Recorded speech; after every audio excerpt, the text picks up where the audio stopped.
کہ پاکستان اکنامکلی جو ہے وہ گرو کر سکتے، اس لیے یہ چیلنجز موجود تھے. تو یہ پاکستان کے انیشیل پرابلمز تھے. آگے بڑھتے ہیں اور بات کرتے ہیں ایکسیشن آف سٹیٹس کی، کہ ریاستیں جو ہیں ان کے الحاق کی اگر بات کریں کہ ریاستوں کو الحاق کرنا تھا، کیونکہ اب آزاد ہو چکا تھا پاکستان اور انڈیا، تو اس ٹائم پہ 562 سٹیٹس جو تھیں وہ پرنسلی سٹیٹس تھیں یا شاہی ریاستیں تھیں. 562 کے قریب یہ شاہی ریاستیں تھیں. اب ان کو یہ کہا گیا کہ بھئی آپ اپنی مرضی سے جس کے ساتھ بھی شامل ہونا چاہیں شامل ہو جائیں، یعنی آپ پاکستان کے ساتھ شامل ہونا چاہتے ہیں یا انڈیا کے ساتھ شامل ہونا چاہتے ہیں، یہ ڈیسیژن آپ کا ہے. تو بہت زیادہ سٹیٹ جو انڈیا کے اندر تھی وہ ساری چیزیں اب یہاں پہ اگر اس میپ کے اندر دیکھیں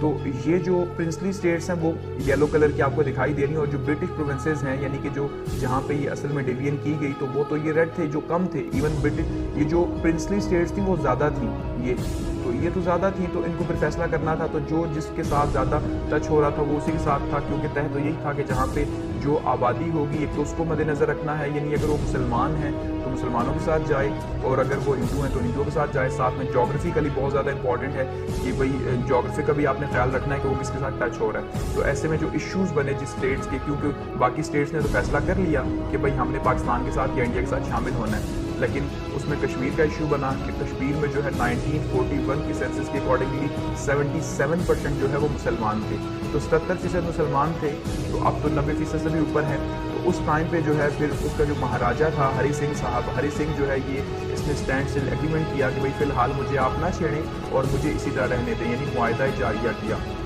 کہ جیسے ہماری جو اسٹیٹس ہے اس کو ویسے ہی رہنے دیں، کیونکہ مہاراجا چاہتا تھا کہ ڈومینین اسٹیٹس جو ہے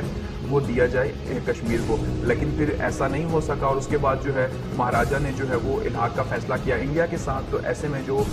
کشمیری مسلمان تھے انہوں نے جو ہے وہ کیا کیا جی، وہاں سے ایک قسم کا بغاوت سٹارٹ کر دی، اور پھر ان کی مدد کے لیے جو ہے وہ شمال مغربی صوبہ جو کے پی کے ہے یہاں سے مجاہدین گئے اور انہوں نے ہیلپ کی، اور پھر ساتھ میں پاکستان کی آرمی نے جو ہیلپ کی. تو پھر کچھ کشمیر کا حصہ آزاد کروایا گیا جسے آزاد کشمیر آج کہا جاتا ہے، اور باقی جو ہے آج بھی انڈیا کے پاس، اور اب تو دیکھیے اس کا اسٹیٹس بھی چینج ہو چکا ہے. ٹھیک ہے، تو اس کو ہم آگے ڈیٹیل سے ڈسکس کریں گے.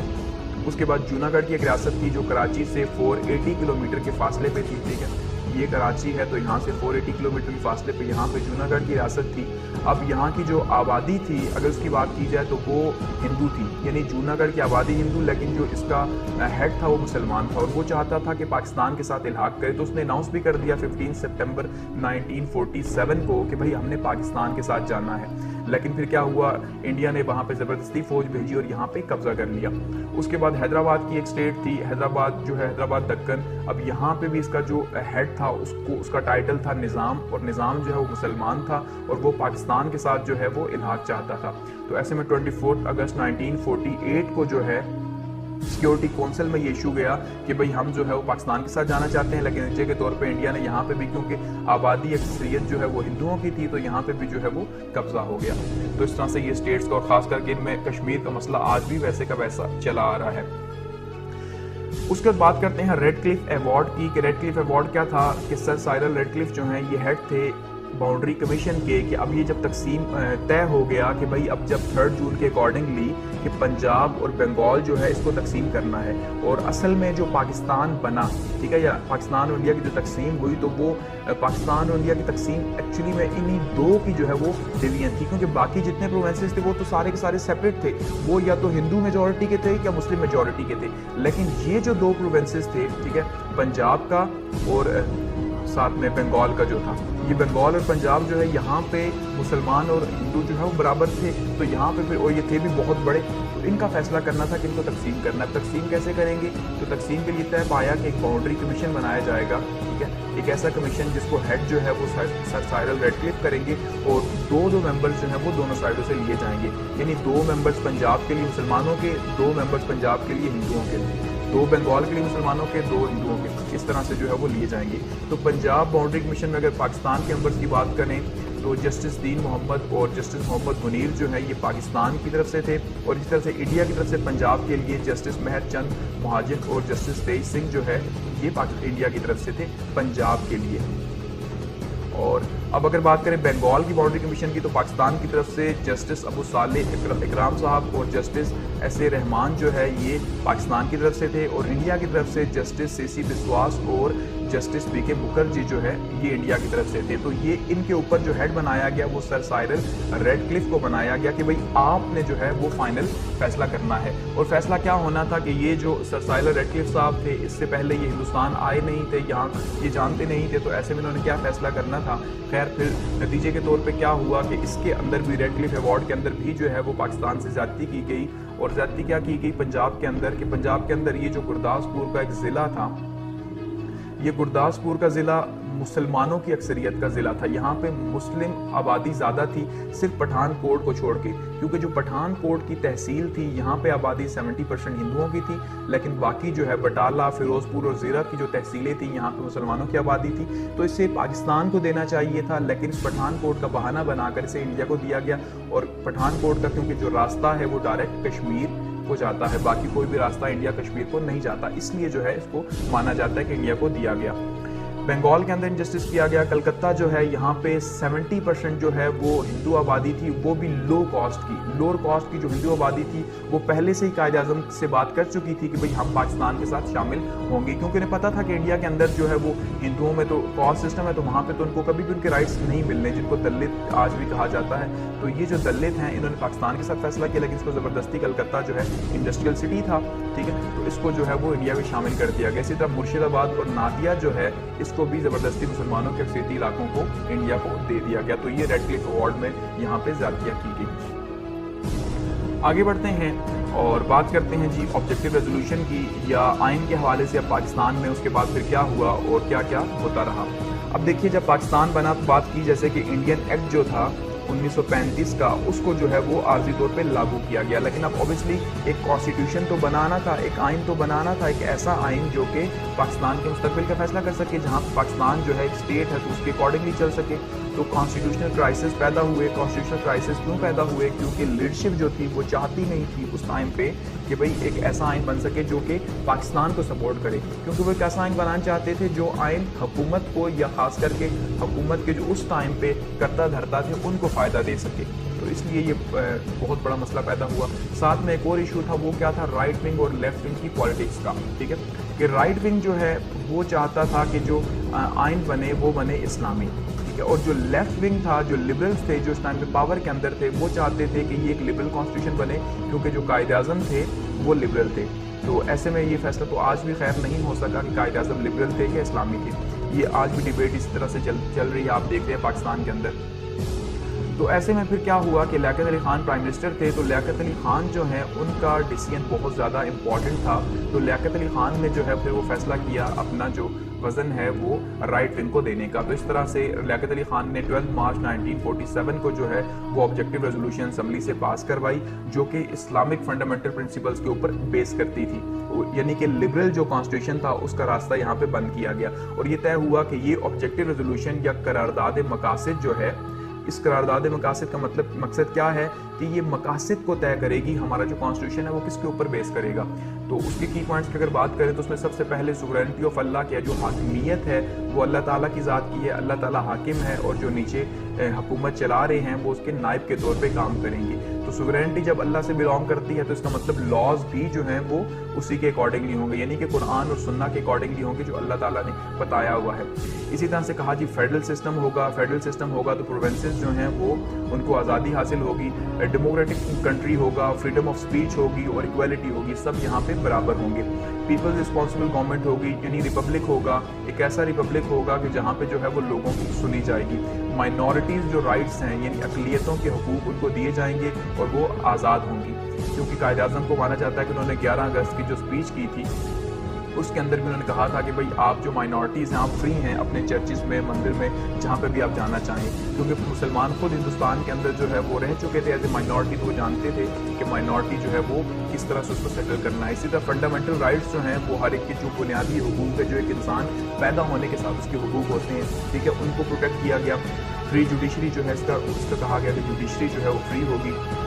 اگر بات کی جائے آبجیکٹو ریزولوشن کی امپورٹنس کی کہ اس کی اہمیت کیا تھی، تو اس کی اہمیت یہ تھی کہ جو تینوں کانسٹیٹیوشنز آئے ان تینوں کانسٹیٹیوشنز کے اندر اسے جو ہے وہ پریمبل کے طور پہ یا ابتدائیہ کے طور پہ جو ہے وہ شامل کیا گیا. اس کے بعد 1973 کا جو کانسٹیٹیوشن تھا اس میں ایک امینڈمنٹ کر کے اس کو کانسٹیٹیوشن کا حصہ باقاعدہ بنا دیا گیا.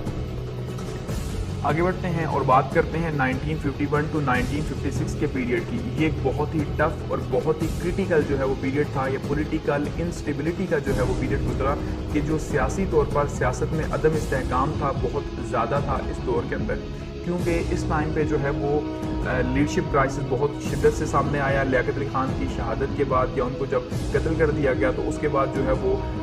جتنے بھی لیڈرز تھے وہ سارے کے سارے مفاد پرست تھے، تو وہ اپنی جو ہے وہ ایک پالیٹکس کرتے رہے. ایسے میں کانسٹیٹیوشنل کرائسس پیدا ہوا کیونکہ کانسٹیٹیوشن بنانے کے لیے کسی نے بھی سیریس ایفرٹس نہیں کی، یا کی بھی تو وہ اپنے مفاد کے لیے بنانے کے لیے کی. تو لیڈرشپ کرائسس پیدا ہوا. اس دوران 4 گورنر جنرل پاکستان کے تھے. قائد اعظم کے بعد 3 تھے. پہلے قائد اعظم تھے گورنر جنرل، پھر خواجہ ناظم الدین تھے، پھر سر غلام محمد صاحب تھے، پھر اسکندر مرزا جو ہے وہ یہ آخری جو ہے وہ گورنر جنرل بھی تھے، اور یہی جو ہے پاکستان کے پہلے صدر بھی بنے، کیونکہ پاکستان کا کانسٹیٹیوشن جو ہے وہ 1950 کے اندر جو ہے وہ لاگو ہوا. تو اس کے بعد اگر بات کریں پرائم منسٹرز کی کہ ان 4 سالوں کے اندر جو ہے کتنے چینج ہوئے، تو 1951 تک تو جو ہے وہ لیاقت علی خان رہے. اس کے بعد سر خواجہ نظام الدین، محمد علی بوگرا، چودھری محمد علی اور حسین شہید سہروردی، یعنی کہ 5 سالوں میں 4 پرائم منسٹر جو ہے وہ چینج ہو گئے. اور یہاں پہ بہت شدید قسم کا جو ہے ایک پولیٹیکل انسٹیبلٹی پیدا ہوئی، ایک عدم استحکام پیدا ہوا. اور یہ عدم استحکام کیوں پیدا ہوا؟ یہ اسی وجہ سے پیدا ہوا کیونکہ ہماری جو پولیٹیکل لیڈرشپ تھی وہ ایک دوسرے کی کھینچا تانی مصروف تھی. تو ایسے میں ملک کے اوپر کیا فوکس ہو سکتا؟ اسی دوران جو ہے وہ فرسٹ 5 ایئر پلان بھی پاکستان کا سامنے آ گیا، جو 1955 سے 1960 تک جو ہے وہ سامنے آیا، لیکن یہ تقریباً کوئی 1957 کے اندر جو ہے یہ سٹارٹ ہوا اور یہ فیل ہو گیا فرسٹ 5 ایئر پلان پاکستان کا. پھر بات کرتے ہیں اسی دوران جو ہے وہ 1956 کانسٹیٹیوشن بھی بنا، جس میں جو ہے وہ چودھری محمد علی نے جو ہے وہ بہت امپورٹنٹ رول پلے کیا، کیونکہ اس سے پہلے جو کانسٹیٹیوشن بنا تھا محمد علی بوگرا کا، اس کو بھی ریجیکٹ کر دیا گیا تھا. اور اس طرح سے جو چودھری محمد علی جو ہے انہوں نے جو کانسٹیٹیوشن بنایا حسین شہید سہروردی کے ساتھ مل کے، تو اس کانسٹیٹیوشن کو جو ہے وہ 1956 کے اندر جو ہے وہ لاگو کیا گیا. تو اگر اس کی بات کی جائے تو وہ 234 آرٹیکلز ہیں اس کے، 13 پارٹس ہیں اس کے، اور 6 شیڈیولز ہیں اس کے. اگر کی فیچرز کی بات کی جائے تو سب سے پہلے تو یہ پارلیمنٹری تھا، ٹھیک ہے جی. اس کی اگر نوعیت کی بات کی جائے تو پارلیمنٹ کو سپریم اس میں رکھا گیا، اور سوورینٹی آف اللہ بالکل اسی طرح جیسے آبجیکٹو ریزولوشن کے اندر تھا، ٹھیک ہے کہ بھائی جو حاکمیت ہے وہ اللہ تعالیٰ کی ذات کی ہے. ملک کا نام جو ہے وہ اسلامی جمہوریہ پاکستان رکھا گیا، ٹھیک ہے. اسی طرح سے کہا گیا جی کہ ہیڈ آف اسٹیٹ جو ہے وہ مسلمان ہوگا، یہ اس کے لیے شرط رکھی گئی. اسلامک پرنسپل جو ہیں اس کو شامل کیا گیا. اسی طرح سے اسلامک وے آف لائف کہا گیا، اس کو پروموٹ کیا جائے گا، اور جتنے بھی وہ پریکٹسز ہیں جو اسلام کے خلاف ہیں ان کو جو ہے وہ ختم کیا جائے گا. اسی طرح سے safeguard of Islamic principles, relations with Islamic countries جو ہیں اسلامی ممالک کے ساتھ جو تعلقات ہیں ان کو جو ہے وہ پروموٹ کیا جائے گا، تاکہ اسلامی ممالک کے ساتھ ہمارے ریلیشنز بہتر ہو سکے. ایک نئی آرگنائزیشن بھی آرگنائزیشن آف زکوٰۃ اینڈ اوقاف جو ہے، زکوٰۃ اور اوقاف کا جو ہے یہ بھی خاص انتظام کیا گیا. اس کے اندر بتایا گیا کہ خاص انتظام کیا جائے گا تاکہ جو ہے ملک کے اندر سے غربت کا خاتمہ کیا جا سکے. مائنورٹیز کے جو رائٹس تھے، اقلیتوں کو جو ہے وہ مکمل آزادی دی گئی، اور جوڈیشری کو فری رکھا گیا. تقریباً وہی فنڈامنٹ پرنسپلز اس کے اندر ہمیں نظر آتے ہیں جو کہ آبجیکٹو ریزولوشن کے اندر جو ہے وہ ہمیں دیکھنے کو ملے، یعنی کہ قرارداد مقاصد میں جو تھے تقریباً ویسے ہی ہمیں 1956 کے اندر دیکھنے کو ملتے ہیں اسلامک کلاسز. آگے بڑھتے ہیں. اب 1958 کی اگر ہم بات کریں تو 1958 سے 1959 تک جو ہے وہ ایوب خان صاحب کا جو ہے وہ دور حکومت شروع ہو گیا، اور یہ کافی طویل جو ہے وہ دور رہا.